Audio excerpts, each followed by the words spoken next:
la felicitación, doctor Ricardo Tapia. Desde el viernes te saludábamos a ti y a todos los abogados en su día. ¿Qué tal el fin de semana, pesadón? Muchas gracias. No, pues bien, afortunadamente bien, todo tranquilo. Viri, Iván, Pepe, es un gusto estar aquí. Y pues agradeciendo como siempre el espacio a título personal. Te pregunto si estuvo pesadón, porque pues varios radioescuchas insinuaban que pues, los festejos de los abogados son, son intensos. Sí, son intensos. A lo mejor para mí no estuvo pesado porque fue la graduación de mi hija, la mayor, en la tarde, entonces había que estar con tranquilidad. Sale de la secundaria y entra a la prepa. Okay. Entonces fue viernes familiar. Okay. Entonces estuvo muy tranquilo todo, ¿no? Y pues bueno, justamente quiero no le dieron permiso, en resumen, sí, bueno. Por eso tan fresco. Hablando de la interpretación, eso es otra interpretación, efectivamente, ¿no? Pues felicitar precisamente a todas las abogadas y a los abogados.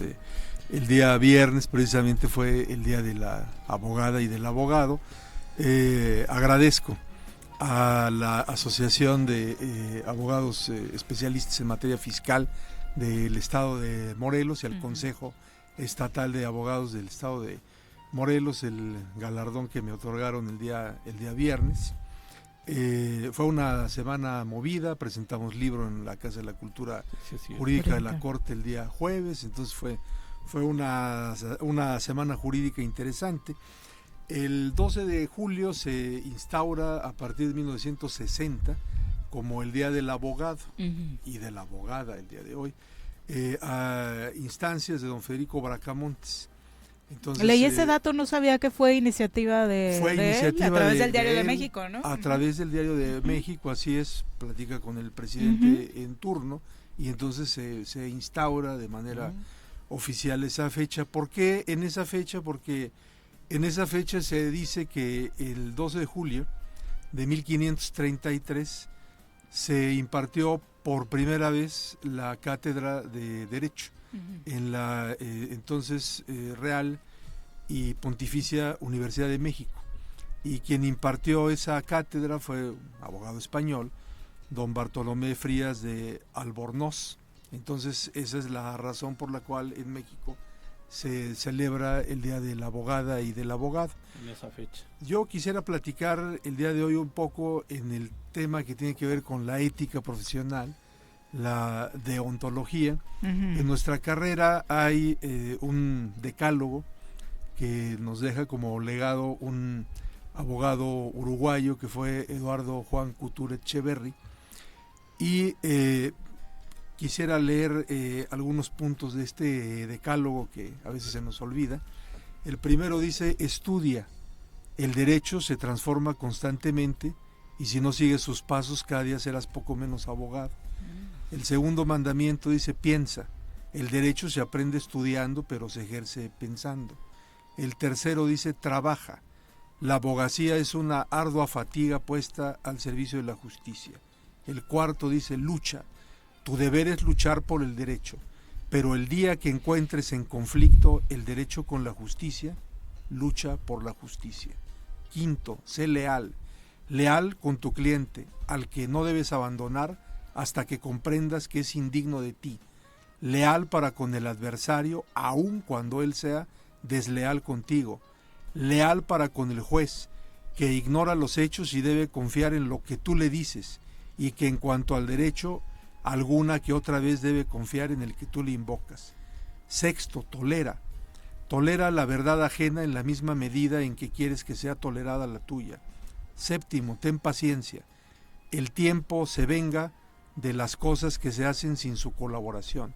Octavo, ten fe en el derecho como en el mejor instrumento para la convivencia humana, en la justicia como destino normal del derecho, en la paz como sustitutivo bondadoso de la justicia, y sobre todo, ten fe en la libertad sin la cual no hay derecho, ni justicia, ni paz. Noveno, olvida, la abogacía es una lucha de pasiones. Si en cada batalla fueras cargando tu alma de rencor, llegará un día en que la vida será imposible para ti. Concluido el combate, olvida, tan pronto tu victoria como tu derrota. Y 10, ama tu profesión. Trata de considerar la abogacía de tal manera que el día en que tu hijo te pida consejo sobre su destino, consideres un honor para ti proponerle que se haga abogado. Es el decálogo de los abogados, y creo que aplica veces, para todas las profesiones, definitivamente. Todas, o sea, claro. seguirte preparando, no Claro. guardar rencores. Claro, Amigos de la entonces, profesión, sí. no nos odien. Entonces creo que a veces se habla mucho y se pierde de vista el tema de la ética profesional, que es importante. Ahora, cierro con esto, ¿no? El derecho, desde mi punto de vista, es un fenómeno natural, social, es la versión humana, en la cual se materializan esas reglas que necesita todo colectivo de seres vivientes que tienen instinto gregario. El ser humano, como otros animales, tienen un instinto gregario, que es el que les impele a congregarse con otros seres de su propia especie.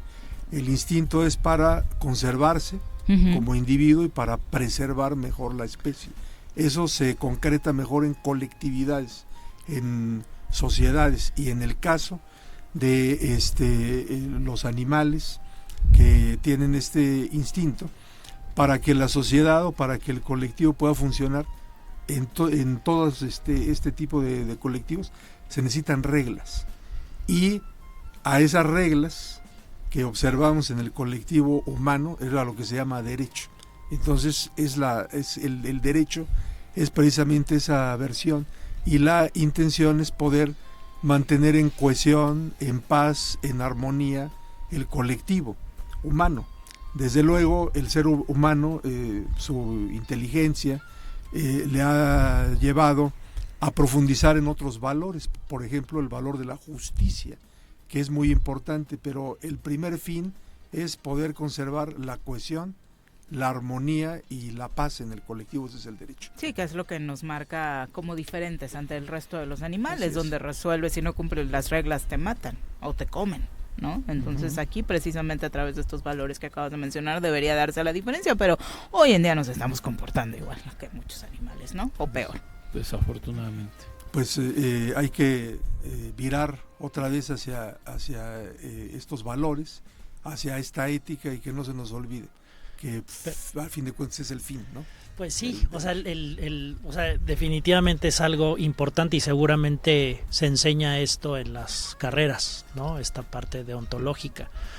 Sin embargo, o sea, ¿cuál es tu opinión, tío? Sobre todo tal vez para los jóvenes, ¿no? Que de pronto tienen esta teoría, se forman en las facultades y luego llegan a la realidad, a la práctica, ¿no? En donde pues a veces no es el tema nada más de tú mantenerte como firme con tus convicciones, sino el de pronto encontrarte con un sistema donde la corrupción, ¿no? Es a veces la facilitadora de la justicia, ¿no? A veces así aparenta, ¿no?